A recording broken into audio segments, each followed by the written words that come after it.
शरद पूर्णिमा आश्विन मास के शुक्ल पक्ष की पूर्णिमा तिथि को मनाई जाती है। ऐसी मान्यता है कि इस दिन चंद्रमा अपनी पूर्ण कलाओं के साथ होता है।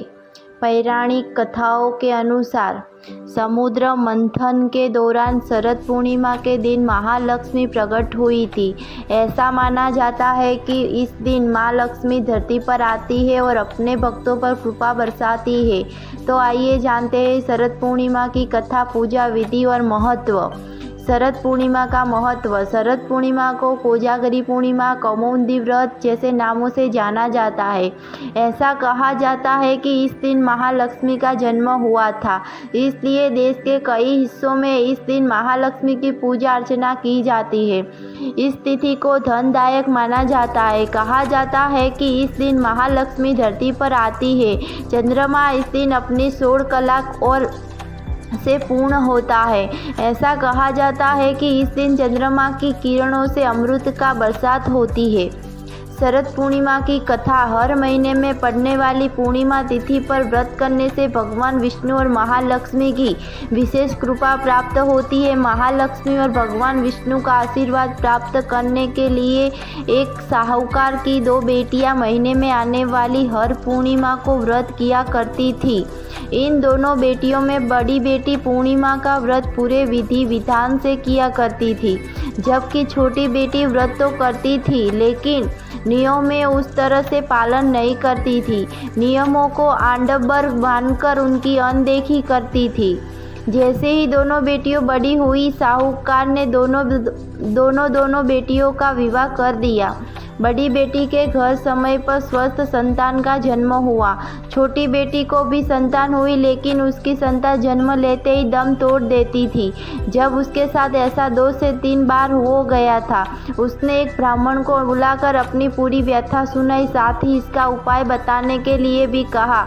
उसकी सारी बात सुनकर और कुछ प्रश्न पूछने के बाद ब्राह्मण ने उसके कहा कि तुम पूर्णिमा का अधूरा व्रत करती हो, इस कारण तुम्हें व्रत का पूरा फल नहीं मिल रहा है और तुम्हें अधूरे व्रत का दोष लगता है। ब्राह्मण की बात सुनकर छोटी बेटी ने पूर्णिमा व्रत पूरे विधि विधान से करने का निर्णय लिया, लेकिन पूर्णिमा आने से पहले ही उसने एक बेटे को जन्म दिया। जन्म लेते ही बेटे की मृत्यु हो गई। इस पर उसने अपने बेटे शव को एक पीढ़े पर रख दिया और ऊपर से एक कपड़ा इस तरह ढक दिया कि किसी को भी पता न चले। फिर उसने अपनी बड़ी बहन को बुलाया और बैठने के लिए वही पीढ़ा दे दिया। जैसे ही बड़ी बहन उस पीढ़े पर बैठने लगी, उसके लहंगे किनारी बच्चे को छू गई और वह जीवित हो गया। तुरंत रोने लगा। इस पर बड़ी बहन पहले तो डर गई और फिर छोटी बहन पर क्रोधित होकर उसे डांटने लगी कि क्या तुम मुझ पर बच्चे ही हत्या का दोष और कलंक लगाना चाहती हो और मेरे बैठने से ये बच्चा मर जाता। तो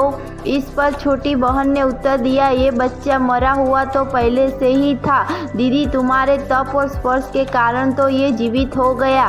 पूर्णिमा के दिन जो तुम व्रत और तप किया करती हो, उसके कारण तुम दिव्य तेज से परिपूर्ण और पवित्र हो गई हो। अब मैं भी तुम्हारी तरह व्रत और पूजन करूंगी। इसके बाद उसने पूर्णिमा व्रत विधि विधान से किया और इस व्रत के महत्व और फल का पूरे नगर में प्रचार किया। जिस प्रकार महालक्ष्मी और भगवान विष्णु ने साहूकार की बड़ी बेटी की कामना पूर्ण कर सौभाग्य प्रदान किया, वैसे ही हम पर भी कृपा करे। शरद पूर्णिमा की पूजा विधि। 1. शरद पूर्णिमा के दिन सुबह जल्दी उठकर स्नान आदि करने के बाद अपने इष्ट देव से समस्त व्रत का संकल्प ले। 2. ध्यान में रखें कि पूजा के स्थान को अच्छे से साफ कर ले। इसके बाद महालक्ष्मी और भगवान विष्णु की प्रतिमा स्थापित करें। इसके बाद मूर्तियों को कुश के आसन पर रखकर जल से पवित्र कर ले। इसके बाद उन्हें गंध, औषध, पुष्प, धूप, दीप, नैवेद्य, तांबूल, सुपारी और दक्षिणा आदि अर्पित करें। इसके बाद पूजा और व्रत का संकल्प दोहराएं। 3. याद रखें कि भगवान की प्रतिमा के सामने शुद्ध घी का दीपक जलाएं। साथ ही माता पार्वती और भगवान विष्णु को सफ़ेद या पीले रंग की मिठाई से भोग लगवाएं। साथ ही उन्हें लाल और पीले रंग के फूल अर्पित करें। 4.